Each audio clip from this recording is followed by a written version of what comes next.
Yo, let's go. Mr. Meadows, welcome to the program. Takeover Tuesday. I'm going to call it Talkover Tuesday. Takeover Tuesday with Lauren Meadows. No, I haven't been drinking, but I have coffee. Welcome to your program, sure. I'm Yes, at your sir. service. Tell it like it is Tuesday, Oh, Taco like it is. Tuesday.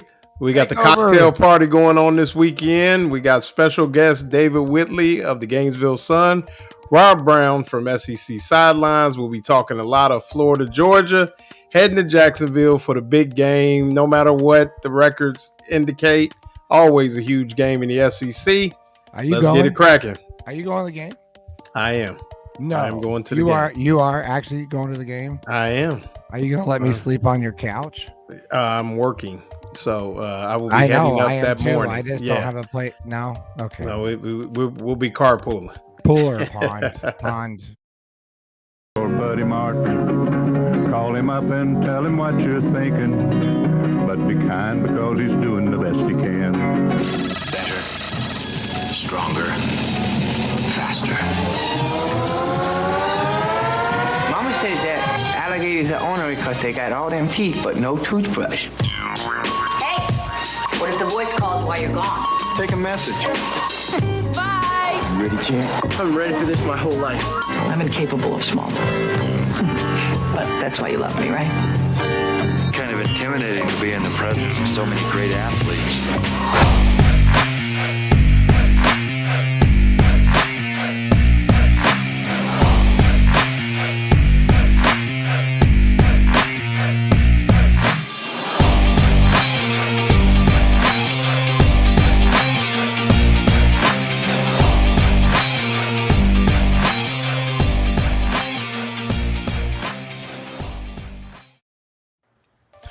Good evening. Welcome to the Tuesday edition of the Buddy Martin Show. I'm Lauren Meadows.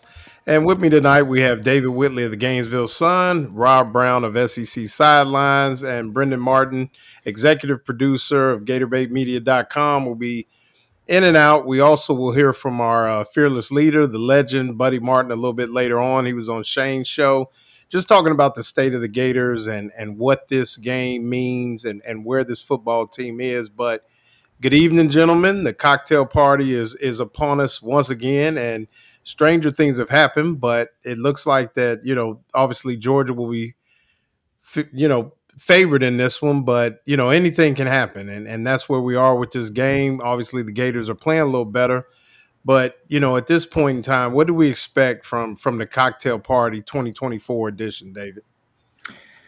Well, so I'm trying to think of stranger things that have happened. I mean, a guy hitting a home run in like 6 straight World Series games, like Freddie Freeman did tonight. Right. But that's on another channel. We don't want people to watch that. Right. Absolutely. This must be seen live to be pretty. It would be strange, but not unheard of. There have been upsets like that in this series. Of course, what happened 10, 25 years ago really has no impact on this game, but it's nice to refer to. I mean, the one loss that Spurrier had, they were 20-point favorites in 1997, and they got pretty much blown out 37-17. So you can find comfort in that if you're a Gator fan. I mean, there are a lot of things that you can pin some hopes on. I mean, the glass, a month ago, it wasn't like the glass was half full, half empty. The glass was about 94% empty. Now you can look at it with the glass half full sort of outlook and see if this happens, if that happens, they might win. I went back and looked at both teams kind of are coming off their last sample size was pretty good. I went back and looked at the Georgia Texas game actually before we came on. And Georgia did some good things, but they did find a way to turn the ball over. I think Carson Beck threw 3 interceptions and, not really great reads on his part. So, Rob, could this be a game if the Gators are able to get 2 to 3 turnovers and kind of pressure Carson Beck into some mistakes or just, disguise some things, get him into some offset situations where he's throwing the ball to the other team? Is Georgia prime for upset? I mean, they're pretty good on defense. You got guys like Mikael Williams and Malachi Starks, guys that are bona fide, NFL players. But based on what you've seen from Florida and what you've seen from Georgia, is this a situation where the Gators could come in and maybe make a make a run at this thing? Well, Georgia, do they play down to the level of their competition? They played down to Kentucky. They go out to Texas, and nobody was giving them a shot. I picked them. I never doubted it. I thought they would kill Texas. Texas, they're pretty soft. Their offensive line, kind of soft. Early in that game, Carson Beck had 2 turnovers, 2 interceptions. That's not like him. He's had, 6 for the year, guys? I think something like that.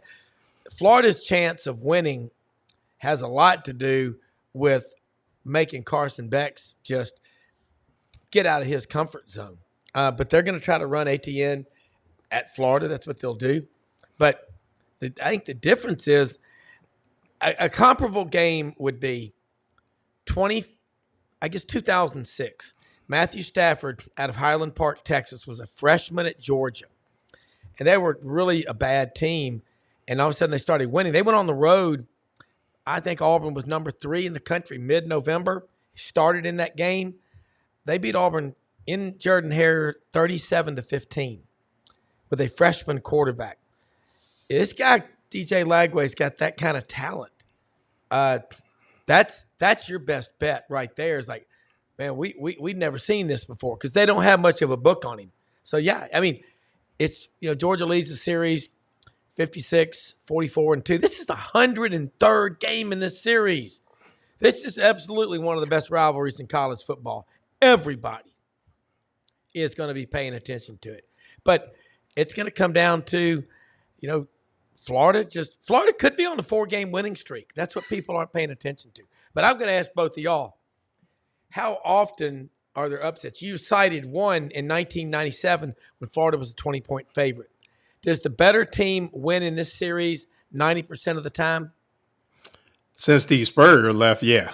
I mean, there were times where I think Georgia was favored, and David, you could correct me if I'm wrong, but there was a couple of times where the head ball coach pulled the rabbit out the hat and got it done. Really, no matter what, and it almost became expected, even though Georgia was the more favored team.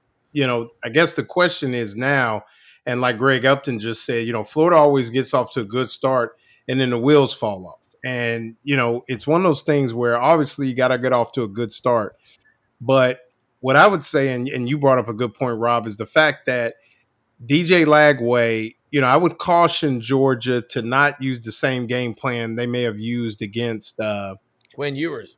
Well, but against even Anthony Richardson a couple of years ago, because I think DJ Lagway is a different player than Anthony Richardson. I think he may even be a more polished passer than Anthony Richardson in some ways. So, he could definitely be the difference. But I think ultimately what it comes down to, and we kind of touched on it with the opportunity for turnovers, is that this defense that we've seen improvement from is going to be, is going to have to be the difference. They are going to have to show and prove very similar to what they did in Knoxville, but maybe even on a higher level. And, obviously we'll get to that. Maybe there's some personal motivation, but, who could make the difference outside of DJ Lagway, Mr. Whitley, that could maybe turn this thing in Florida's favor?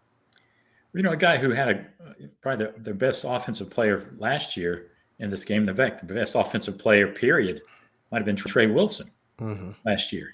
And, time to make the milk carton joke about Trey the last few games because, he got hurt, 3 games ago? And as always, that means it's shrouded in mystery what his injury really is.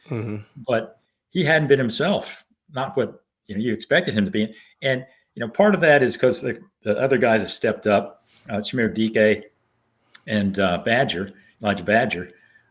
And so you don't really notice it that much. But a game like this is where you need that guy because, whether it's the injury or that's the only thing I can figure out because it didn't matter last year. I mean, you were going out there and seeing him catch 6 balls in the first possession on a couple of games, and he was having a big impact on that Georgia game at first last year. And as one of our viewers said, Florida always gets off to a quick start and wheels fall. Well, I think that's been pretty predictable the last couple of years because they come out and then they may throw something that Kirby or they're not quite used to, and then they adjust and then, route on just because Georgia was so much more talented. But I think Trey Wilson, getting him out, I mean, they've had big plays, but he is Mr. Big Play. And if he can come back and start doing what he was doing last year, adding to that big play capability, which is suddenly this team has shown, that'll be a big help on the offensive end anyway. Right. Yeah. I know we want to obviously say hit that like and subscribe button for Gator Bait Media and Gator Bait Magazine. Like and subscribe. There you go on the corner there for the Buddy Martin Show. But, now we're at this point where the expectation is that Florida could go in and hang in there. They could. And I'll give Trey kind of not of an excuse, but maybe from a game plan standpoint, maybe the reason that Chimradike and Badger have been able to get behind the defense a little bit the last couple of weeks is because of the presence of Eugene Wilson. You know what I mean? From a standpoint of he's occupying that safety in the intermediate, because you have to pay attention to him and where he is, and he kind of stresses the eye discipline of the defense. And I agree with you. It could be either way, but I think that this is a situation where in this game, he has to play well. He has to be a part of it. And in last year's game, like you said, he may have been the best player. Is there a position where you may point to and you could say in this game, Florida is better at this position? Is there one? Is there an opportunity? Is there a position you guys think that talking the advantage and where it could be, is there anywhere that you could say, okay, Florida at least is better here? Silence speaks volumes. I'm thinking hard. All right. And it's not so much a knock on Florida as it is on just a compliment to Georgia. Mm-hmm. I mean, we can nitpick, but I'm trying to think. You can make an argument. The running back by committee now at Florida mm-hmm. is, statistically, it's doing as well as what Georgia's. This is not the Georgia offensive machine we've seen the last few years, and Etienne, he's doing all right, but it's not like he's gone up there and turned into what I think Florida fans feared he would turn into, with all those other weapons around him. That might be a wash right now. I'm still not totally convinced that, as well as the offensive and defensive lines have played the last couple of weeks, there's no doubt they're better, but I still got, I'm still not ready to buy totally that they, I'm not going to say they're at Georgia's level just yet, especially on the defensive line. But they're definitely playing better, but I can't say that they're better than Georgia at this point. I don't know, Rob, you got any? Well, when you look at the games where Georgia's really struggled, it's when a quarterback can throw over the top. And look at the Ohio State game there in Atlanta. And Georgia won that game. I think Ohio State missed a field goal at the end. And Marvin Harrison Jr. was out in that game. Mm-hmm. But Georgia was really challenged, and they struggled. But Georgia's pass rush, Quinn Ewers did not want to get hit. He's good. He's like those guys when we were kids that wore white cleats. Billy White Shoes Johnson could do that out of Hoganville, Georgia, but not many people could get away with it. But that's the kind of game you're going to have. If Lagway can throw, I haven't seen a freshman quarterback. I'll tell you right now, Lagway versus Iamaleava. You know where I'm going with this. Iamaleava, he's got to throw deep for Tennessee's offense to work. Lagway, he's got a command on the field, David and Lauren. I just don't see this very often. Nobody does. So if he can throw on Georgia, that's going to put them where they don't like that position. No, they're going to come at you. Their defense is a bunch of full-grown men out there. But that's Florida's path to victory, and because then that opens up the running game. And Carson Beck has yet to have a terrible game in his career. He's going to have one eventually. It's coming. Well, I think it was pretty terrible against Tennessee. Against Texas, excuse me. And In the first quarter, yeah. right. And going back and looking at some of the things, I want to say this in the state that I guess I want to give Texas a little credit. And I guess in that way, I'm kind of around the way giving Georgia some credit. Texas got some dudes now. And they do. They've got some good backs. They got Isaiah Bond at receiver. And like you said, the quarterback situation, I think, is kind of taking a step back since Ewers kind of had the back injury and things like that. So he's not the same quarterback. Definitely not the same guy we saw up in the big house against Michigan earlier in the year, things like that. But they got some dudes. And kind of before I was like, okay, is Georgia – but the way that Georgia was able to manhandle Texas and then the way Texas was able to manhandle Michigan, it gave me – after watching that and going back and looking at it again, I was like, man, and not – so I'm not a homer – this is going to be a tough task for the guys up front for Florida. And speaking of guys up front, one of our sponsors, Meldon Law, they won't back down. Maybe we should put them on the front line. But, courtesy of Meldon Law, somebody's getting a real nice VIP trip to Jacksonville for the game. I think they offered a hotel, dinner, 2 really nice tickets. So, like I tell people, follow Meldon Law on Facebook and Instagram. And not only are they there for your legal needs, they can help you basically with anything that you need. If they can't get to it as a law firm, they can put you in line with somebody that can help you. And so Meldon Law doing a lot of great things, not just for the University of Florida, but in the Gainesville community. Meldon Law, we won't back down. And with that, we're going to go to a clip for the show earlier today. Kind of a partner with Gator Bait Media, pot up with Matthews in the morning. And we had our very own Buddy Martin and Shane Matthews talking about not just this game, but basically where the state of the Florida program is for the next 5 games under Billy Napier. Line that, being 500 is like what we want to be. I don't know. I don't think that's ever been the case. I think it's the fact that where they've come from. They looked so bad and made so many bad mistakes earlier in the year that the improvement of what we've seen these last couple of weeks, the emergence of DJ Lagway, and what's happened there. They got guys making plays in the secondary for a change. I'm not saying they're going to beat Georgia. I'm just saying at least show up and show out and do something. And I like the fact, what I saw in Kentucky, granted it was not a lopsided game as the score came out, but certainly at the time needed, they got the job done and make a play. I want to see them make plays. This team is not without talent.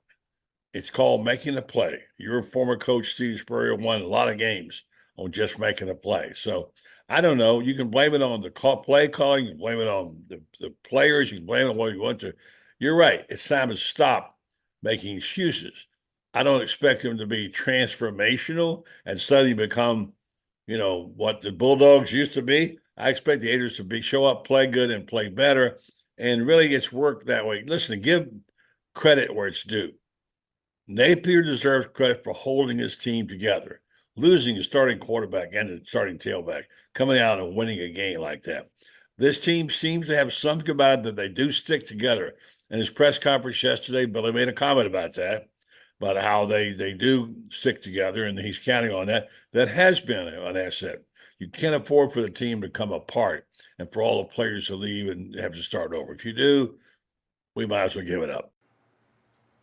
So there you have it. A lot to address from that. Obviously referring to the game, but also where the program is at this point and where this football team, and maybe not the program, but the team right now, with 5 games left in the season, what is out there for this football team and where they could go. And I will say this, there's 2 things, and I wasn't at the press conference. Obviously I listened to it. You may have been there, Mr. Whitley, but I thought that for once, I thought Billy Napier handled a press conference the way that he was supposed to, because there were going to be questions about ETN and his transfer. And I thought he was very classy, very professional. And I mean, it was what you expect from Billy Napier, but the one time he maybe could have slipped up or said something, he actually gave a great answer for that. But I kind of agree with Buddy. I mean, I think if you look at it from a coaching standpoint, Billy Napier does deserve credit for keeping this team together. And that's one thing that I've said all year. If you talk to the people that are involved in the program, that that are around him every day, that are committed to this thing, they are lock, stock, and barrel behind Billy Napier. The players, the Savannah's, and the Gator Maid, the Katie Turners, the Bree Wades, the Brandon Spikes, those people, they really believe, and obviously as coaches and things like that, believe in what they're doing. So, with a team that's at 4-3, should be 5-2. I mean, I think if they were 5-2, we'd be looking at this thing a little different. But is it time to at least acknowledge that for keeping the unit together, he deserves a little credit, Rob? Yeah, I mean, this is not bash Billy Napier. I mean, I've said things, that I say for any program. When you're not winning, it gets people angry. And I think Billy Napier has done a good job of also just not letting all the criticism. Because, I mean, man, if you don't have skin as thick as a rhinoceros, you're not going to last. I mean, you're going to just crumble. And, you have to adopt a mindset of, how do you handle adversity? You are their damn adversity. You become their adversity. You make them wake up at 3 or 4 o'clock in the morning having nightmares about your pass rush, about the way your linebackers hit, and let them sweat bullets, and that's their problem. If you put junk in your head, junk comes out. They have done a good job of holding it. David's around it every day, and both of y'all are. Something's happened, but there's something. You cannot put a price tag on the value of leadership. An alpha male badass like DJ Lagway. He's a freshman, but he's mature beyond what his age is. And guys around, the greatest thing that you can give a team and a fan base is hope. And if I'm a player for the Gators and DJ Lagway is my quarterback and I'm a receiver, I'm staying an extra 10 or 15 minutes in practice doing little things because I'm starting to really believe. I think this guy's – I'm not guaranteeing a win Saturday, but he makes this conversation different than if you didn't have him. Yeah, I mean, I think that's true. And, Mr. Whitley, you were there yesterday, correct, at the presser? Actually, I had to miss this one because I had another work duty. That, okay. While trying to chase down Steve Spurrier at the time. Okay. But you did you hear? You heard the remarks, correct? Yeah, and I mean, you're right. This team, as long as they're playing hard for Billy, the administration is going to stick with him through this year, at least. And it sort of reminds me of Will Muschamp, year 3, and where he was not. There's a lot of noise in the system. But they kept giving him time, and they were patient because Will was. Everybody liked him. He was great around the building, built relationships, and nobody could say he wasn't doing his darn best. Yeah, he wasn't out there busting his butt every day to try and make him. It just wasn't happening. So I mean, just building those relationships will do you some good. And the things he's done to improve that program everywhere except in the win-loss column. And part of that, and he's preached it ad nauseum, is just getting a character upgrade, and how much he talks about getting quality guys and high character guys. And it's easy to sort of scoff and say, well, boys, give me the Hell's Angels who'll win on Saturday. I don't care. But when times are really are hard and there's a lot of adversity, that's like they have been this year. That's when that pays off. And the guys who aren't, for lack of a better, just guys who quit when things aren't going well for them and are more concerned about themselves as opposed to the whole team aspect of it. So, I mean, that plays into it some. But, I mean, I think, the people who are fair-minded about this and have an open mind, that they give Billy credit for, from the pits that it was 6 weeks ago to hold it together, to be in this position. Those who are still holding out, and there's a lot of them, they need to see more, and that's fair enough. But hey, you got an opportunity here if you're falling. I mean, I'm sure that's the way Billy's preaching it. These next 4 games, what an opportunity to convince the world and shock the world that you are what you think, what you hope you think they are. Right. And I think that's it now seems feasible when you look at the rest of the schedule, and you look at the way that A&M was able to kind of punch LSU in the mouth.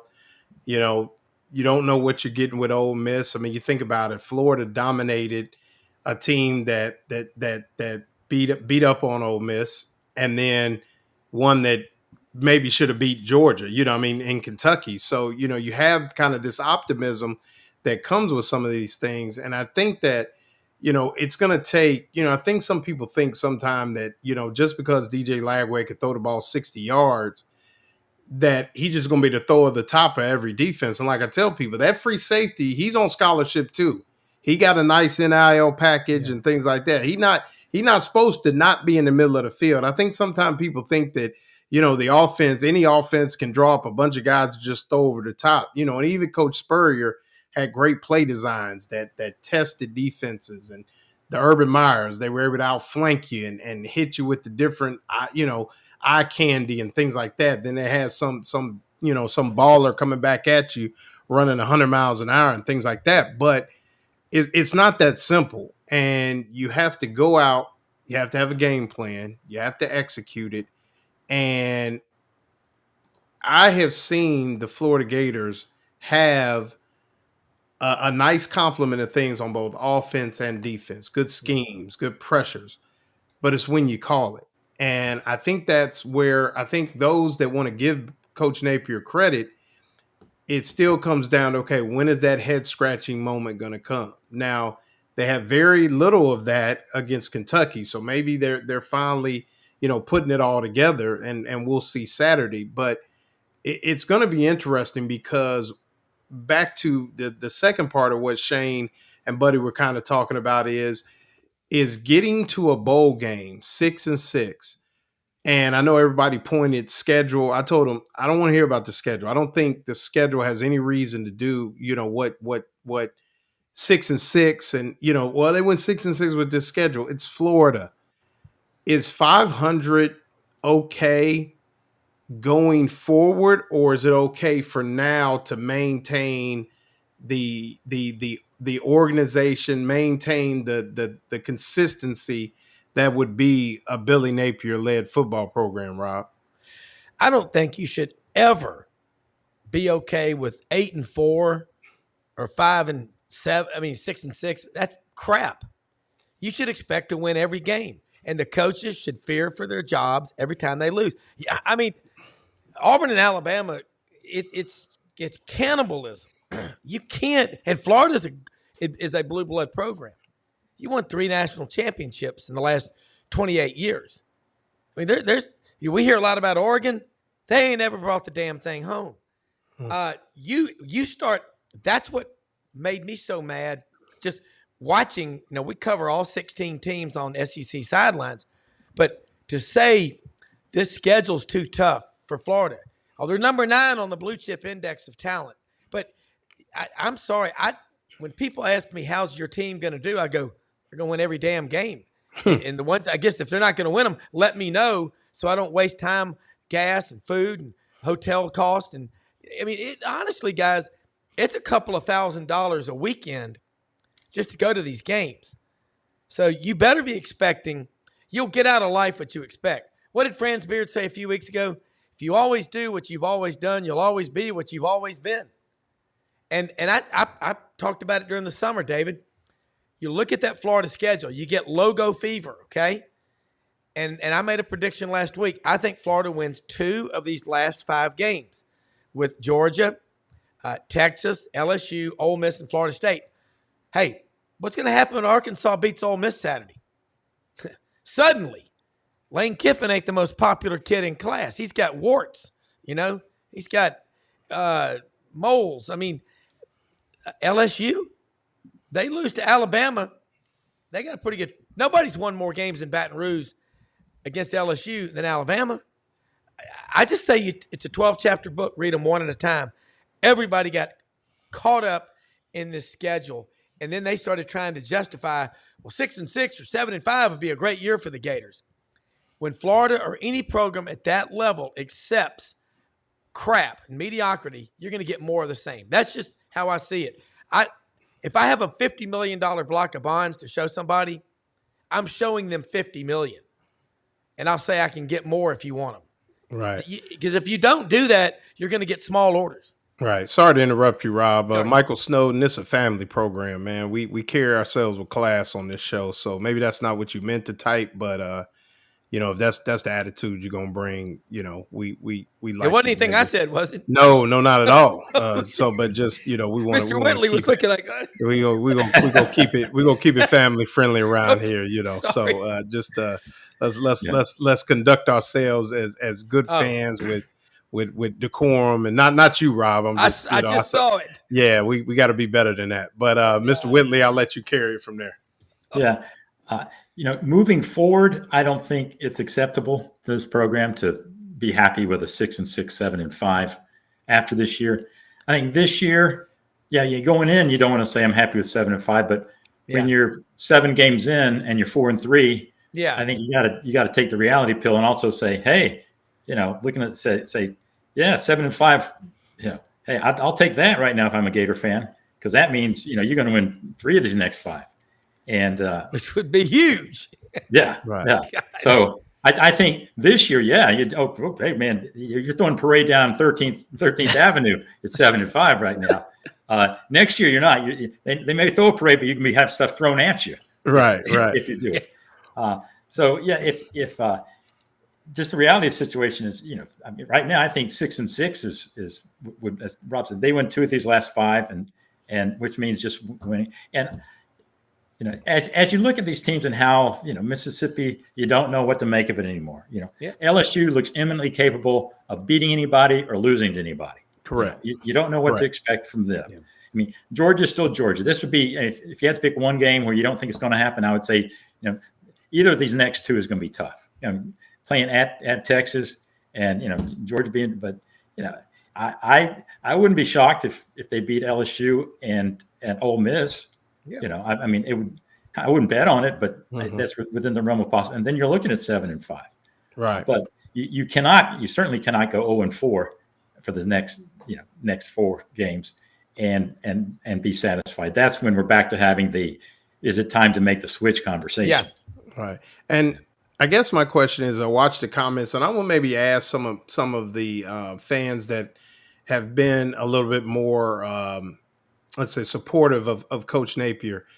When did this is the same group that basically ran Steve Spurrier to the NFL, because 10 wins weren't enough. Mm-hmm. So I want to ask them, when did that same group, and some of you may or may not have been in that group, so I don't want to cast anybody into that light, but I'm just asking collectively, when did the Florida program get to the point where, and I kind of like what Chris is saying here, why should Napier get a pass for going 6-6 when Elko flipped the script in 1 season? Deion did it in 2. And I agree, Napier did not inherit the bad news Bears, and he actually brought some good news Bears in on his own. But when did we accept that? When did that start to, and while people are answering, you guys answer, where do you think that fuse was lit? Because I go over to the O'Connell Center, and you got a women's basketball coach that has 3 straight winning seasons for the first time or second time in school history, and people want her to be Don Staley.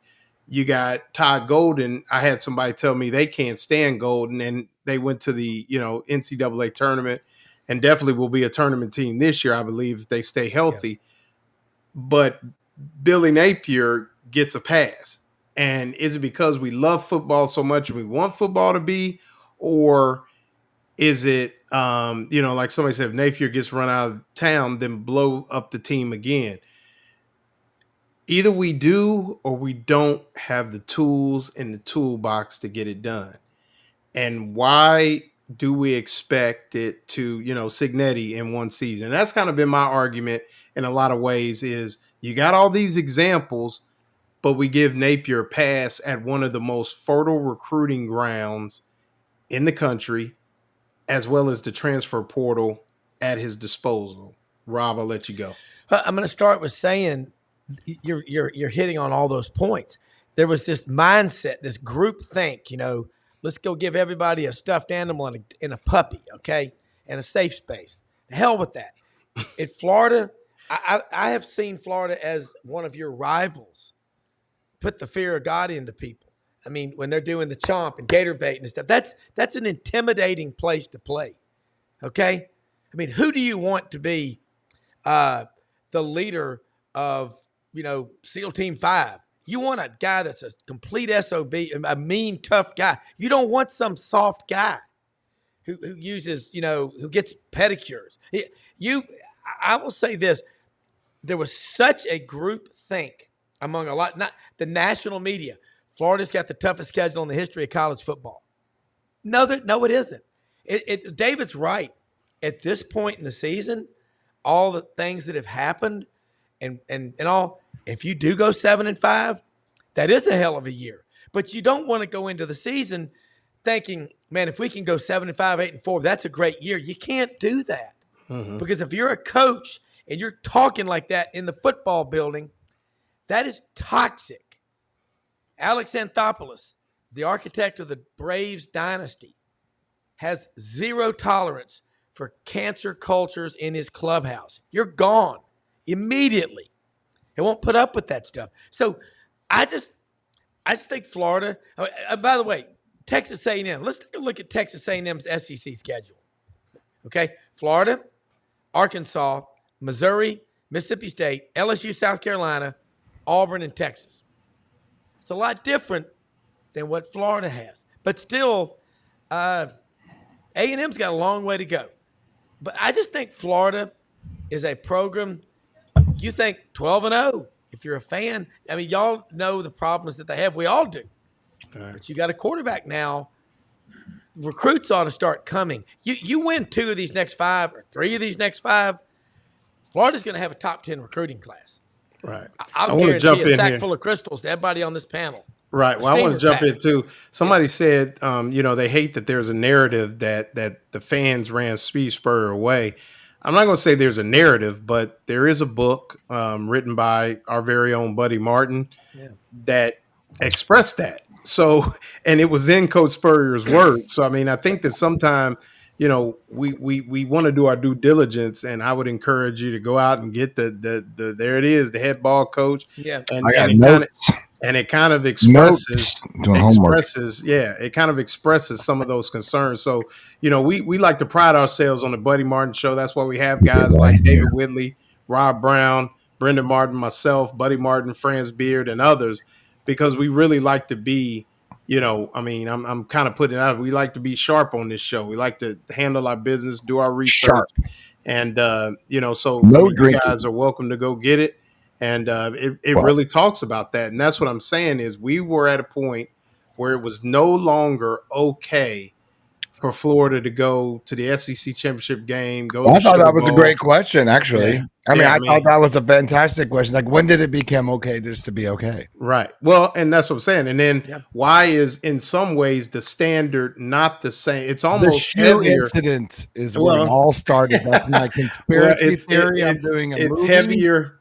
It's heavier for other sports than it is. And so Mr. Whitley, I'm going to give it to you kind of to piggyback up on what Rob said. What is it? Where are we at now?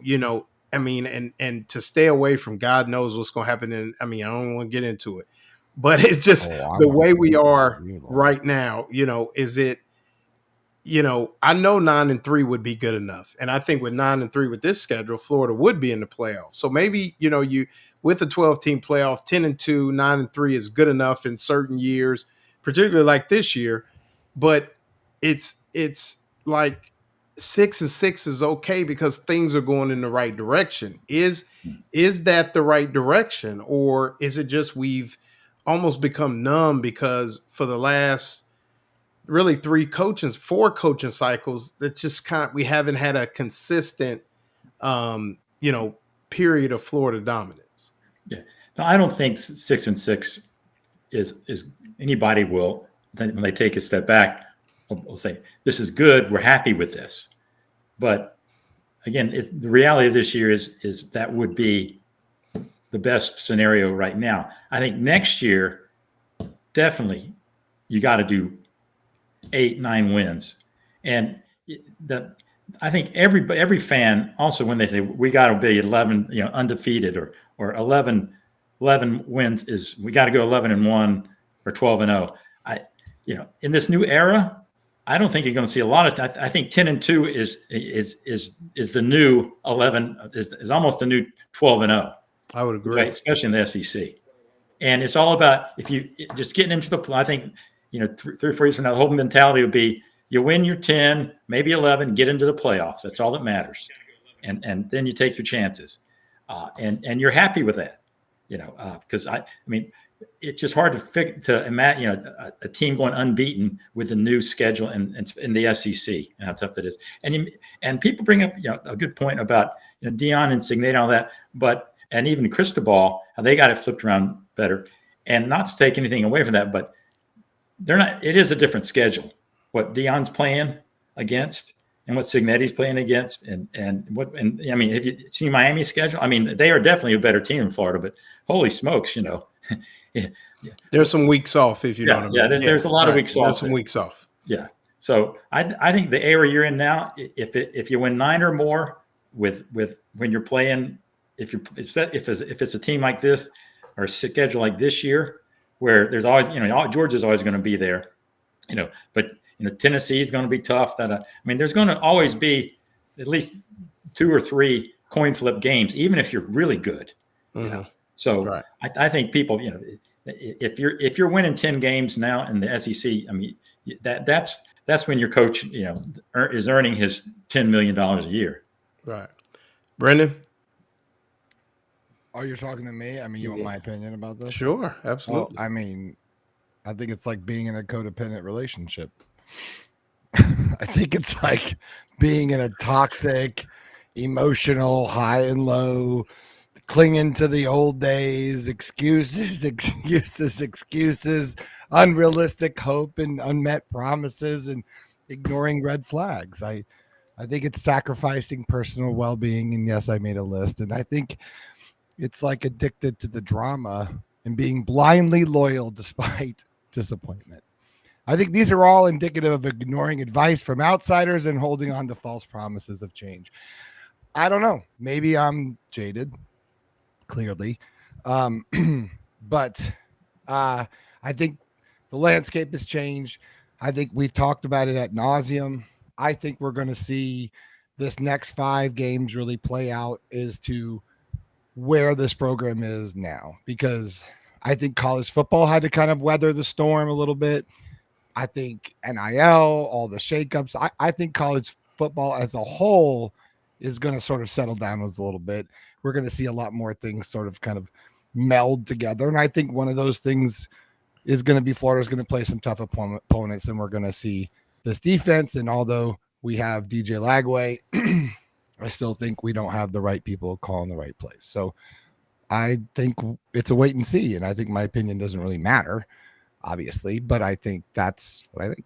So, well, I think that this is, I agree with what Mr. Whitley said. I'm with that. I think you're going to see kind of the NFL type of deal kind of take shape, where you have, like you said, 9-3, 10-2, get you in the playoffs. Rob, you brought up a good point. Depth is going to. Well, you don't have to be perfect anymore, right? Right. You don't have to be perfect. Like you don't have to run the table anymore. So you can look at this differently. I mean, I didn't mean to not respond to what you're saying. I'm just saying. No. I know. In a sense, we talked about it. You don't have to look at it devastation for not being undefeated. Right. Well, what I was going to say is I agree with the 10-2. I think what you are getting to, Brendan, is the fact, and this is where I'm going with this, is the fact that I think Mr. Whitley is correct in what he's saying, and you're correct in what you're saying, is because 10-2 means that you have a product that is presentable on a week-to-week basis. And I think that's what's frustrating to people like sometimes myself and you, of course, Brendan, because we have talked about this for over a year, is the fact that it has to look like something. And if it looks like something, it looks like physical, well-prepared football, then you got something. And I think that if Coach Napier stays, then I think it will be under the guise of maybe some forced changes, so to speak. I'm not sure who asked. I don't think it was somebody asked at Tennessee, is this a situation where maybe like Coach Napier could look at some other things if he wasn't the primary play caller, or if he wasn't the quarterback coach, if he wasn't, then maybe he would have grabbed Damian George before he went out for the field goal and was the 12th man. Who knows? But I think that's where we are, is you have the leverage of, hey, I can drop a couple. I can even lose the SEC championship game and win a national title, which you could before, but it's even more feasible now. But it's the fact that you have the head scratching, or I think all of us, as well as they are playing, raise your hand if you would not be surprised if Florida went out and looked totally unprepared in one of these next 5 games. If I'm raise not your hand surprised? if you wouldn't be surprised. Yeah. I wouldn't. Yeah, we've correct. seen it too many times. Yeah, and there you go. So Work out that's the what I'm team. talking about. I mean, when you look at that from a coaching standpoint, it's like I told somebody, and I don't know what we were talking about. Oh, we were talking about, I roll with some guys that they would be okay if Florida was 0-10 as long as Tim Walton made the College World Series. That's how much they love softball. But they're gauging fall ball as what Florida may be at the end of May. And like I tell you, if you peak too soon and you don't have issues, then you're going to have a lot of problems later. But this is maybe the first time that we've seen a Florida program start to look better as the season progresses. So, you could say, okay, Billy Napier is going in the right direction, but maybe we pull some responsibility from him a little bit. And maybe this thing is better because he seems to be able to win the offseason, win the off-field stuff, but it's just that on the field product sometimes that is disappointed. But back to the cocktail party, it's one game and it's one game at a time. And, But is this the same team with Lagway that got better? I mean, have you gotten better? Are you the same team, David? Well, we'll find out Saturday. I mean, you can say they really haven't had a win over a quality team yet. Yeah. And so, next week we're going to be sitting here saying, well, they have now, or we're going to be saying, but that's going to put that to rest. If they do, then that'll convince a lot of people. But that's a big. I mean, it really gets down to the usual stuff. I mean, if they don't turn the ball, they can't turn the ball over, and they got to count on Georgia turning it over a couple of times. Because if both teams play their best, Georgia's going to win. But they need, I mean, Beck. It's funny. We were talking earlier. He hadn't been all he's cracked up to be, but it's fun. He doesn't have bad games. He has bad stretches. Like the first half in Bama, he was not. The second half, he was, he was Dan Marino.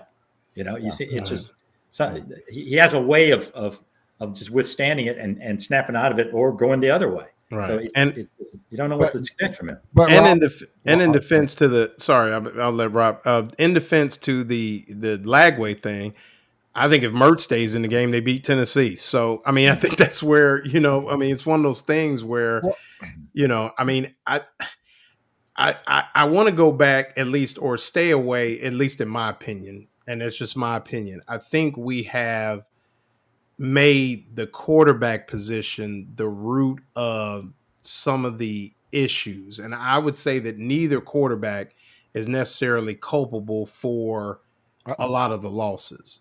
And I just don't, when you look at it, there just hadn't been a lot of help. And, Lagway played well, has played well, but I don't think Mertz played poorly either. You know, I mean, Well, I think wanna- that's. Sorry, What's I that? wanted to pose this to Rob because we talk about the history of the SEC a lot. We talk to a lot of people with Jordan Hill from Dog 24/7 Dog Nation. What is it, Rob? 24/7 Sports on Georgia. Yeah. Yeah, in Georgia. So we on SEC Sports, Sideline Sports. So we cover Georgia as much as we can. So we talked a lot about it, guys. Rob, the question to you: if we apply this filter, that okay, so Florida hasn't played anybody, but Miami's better than we thought, and that kind of thing. Florida didn't play so great against Miami, right? So if we apply that filter, then is Georgia, in your opinion, from what we've studied and learned this year, despite their ups and downs, how good are they?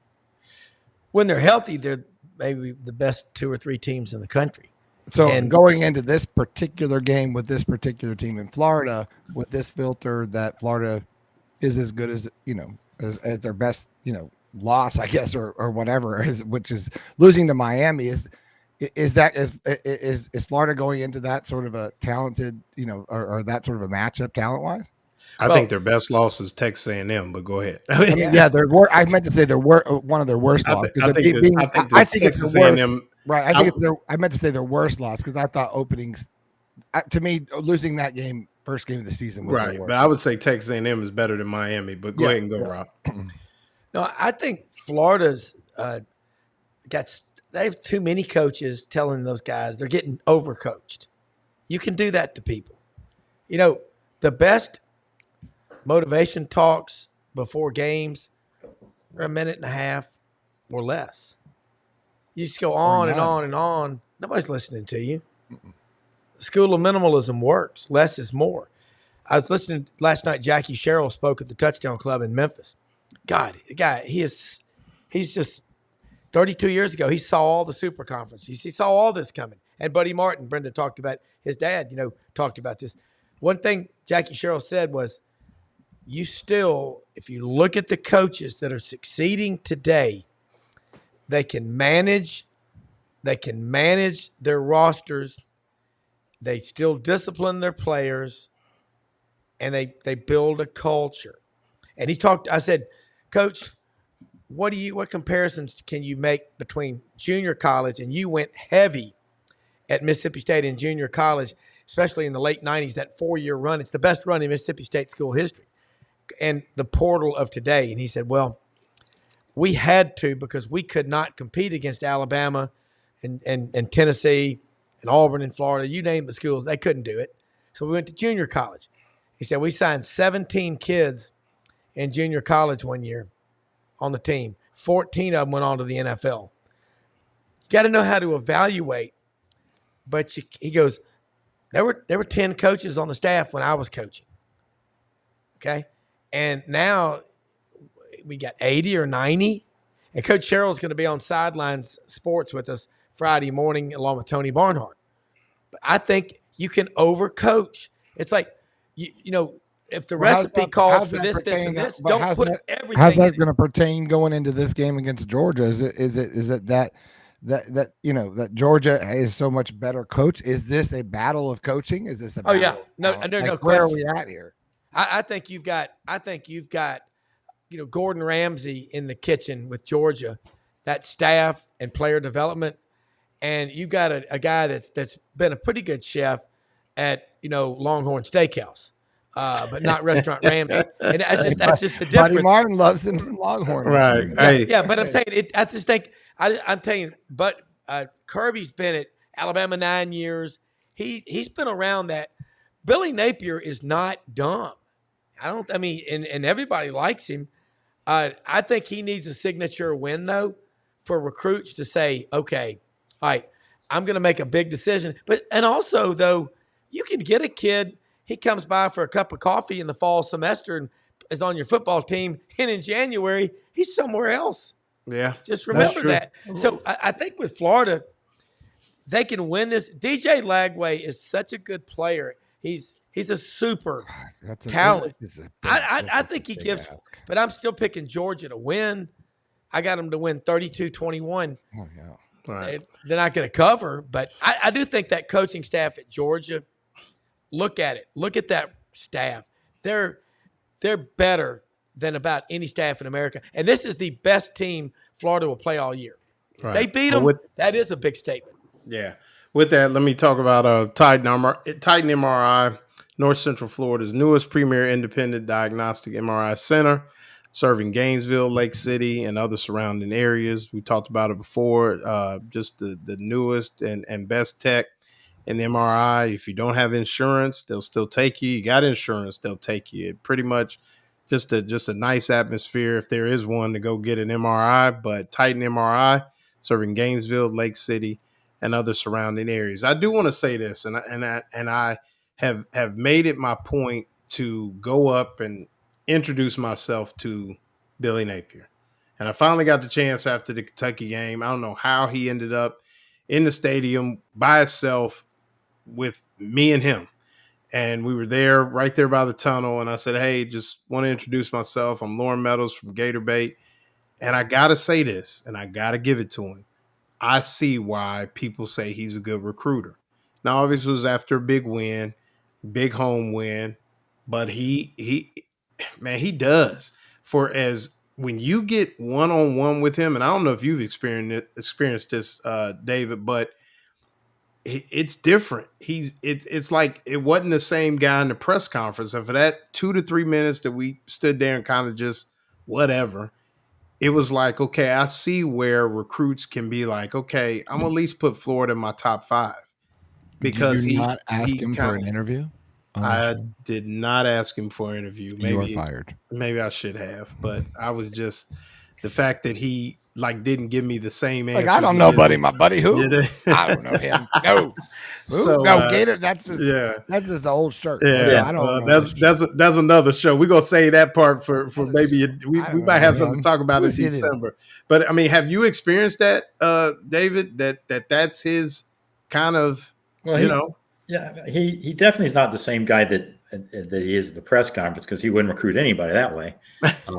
But I mean, coaches, they do have a recruiting mode, and in his, I can't foresee him pulling the Brian Kelly rap stunt, doing this thing that he caught. If you recall that, I mean, if you ever see Billy Napier doing that, I will. That'd be like Kamala Harris wearing a MAGA hat. It's just like, it just blow your mind.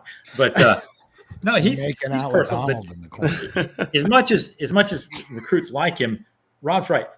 For recruiting sake, they need a signature win to restore the faith of these recruits that, hey, he's going to be there, because sign-in day is early. It's December 4th, and so they got to get moving on the recruiting angle. And that's going, if they can win a couple of games in the next month, that will help a lot. Just like staggering in last year hurt them a lot when it came sign-in day. But doesn't he need a signature rivalry? Like I know the Tennessee win last year was winning against one of your rivals, but that's always been a knock, right?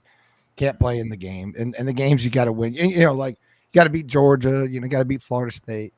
These are important wins. I mean, he's got to get He's got to get off the schneid here. Yeah, he's got to get an over the top win where you're like, I mean, okay, listen, you go in, win in Jacksonville right now. You are like the new hire Billy Napier. Like all is forgotten, all is lost. Mm-hmm. You go beat Georgia right now with Lagway. It's a whole new life.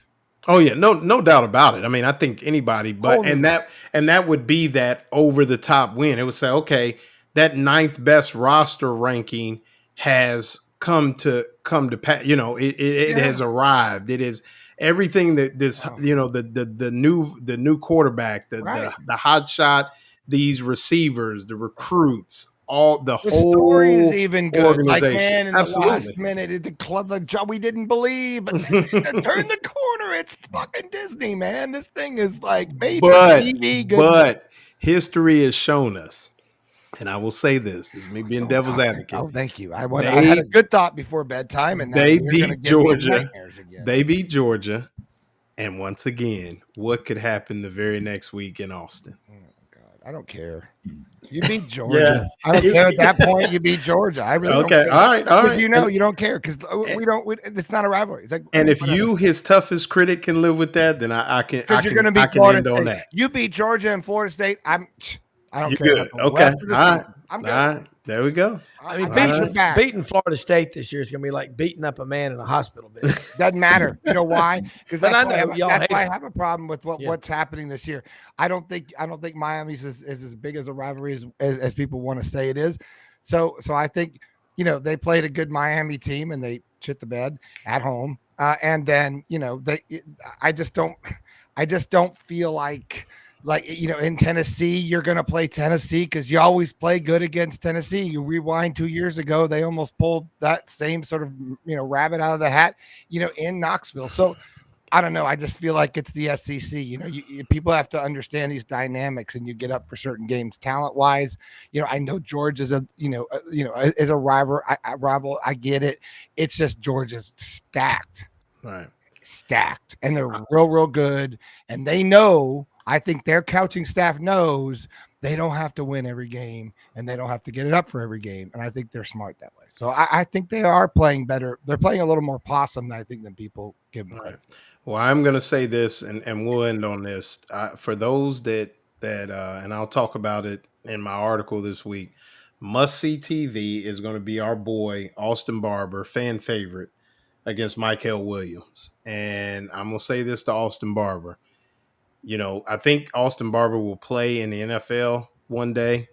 But if you want to make the big bucks, Austin, you got to get it up, son. You got to get ready to roll for this. You got to go. Take one in the arm. So, I mean, what you got to do? And he'll be at home in Jacksonville, his hometown. So, that's where you want to do it. Gentlemen, Mr. Whitley, outside of the cocktail party, you said you were looking in on Spurrier. Is there an article coming that deals with some of that?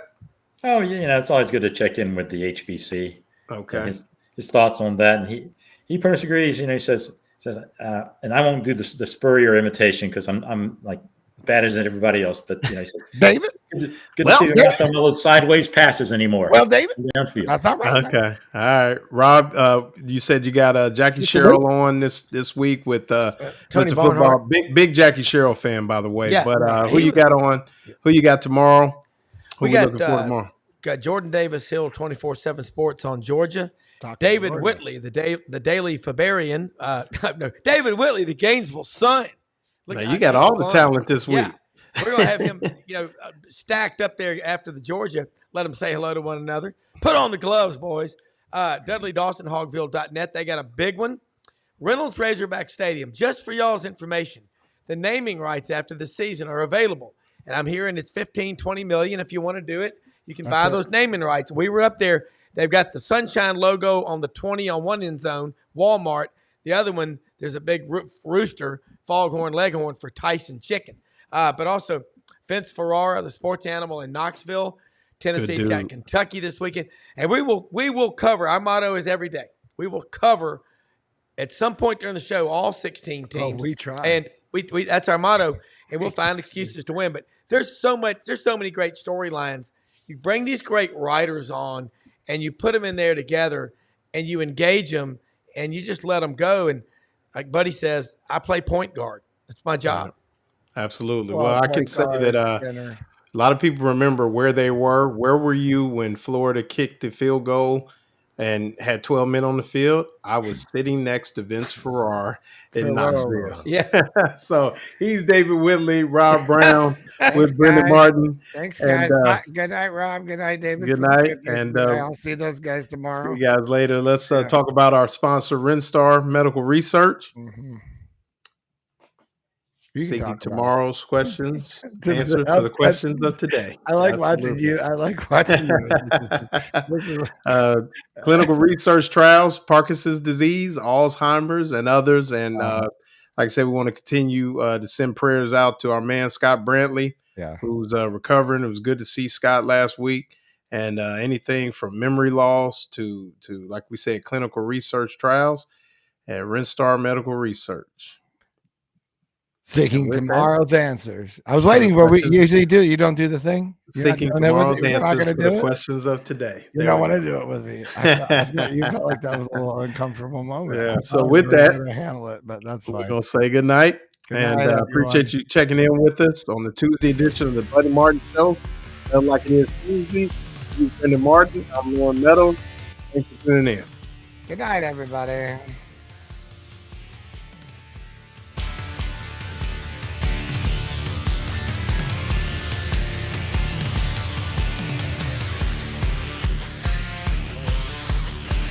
Wait, child. You're a Martin. You're on, child. You're a Martin. Get it together. Bill Martin. Good night, everybody. Hey, good night, Stella. Good night. Go to bed. Good night, everybody.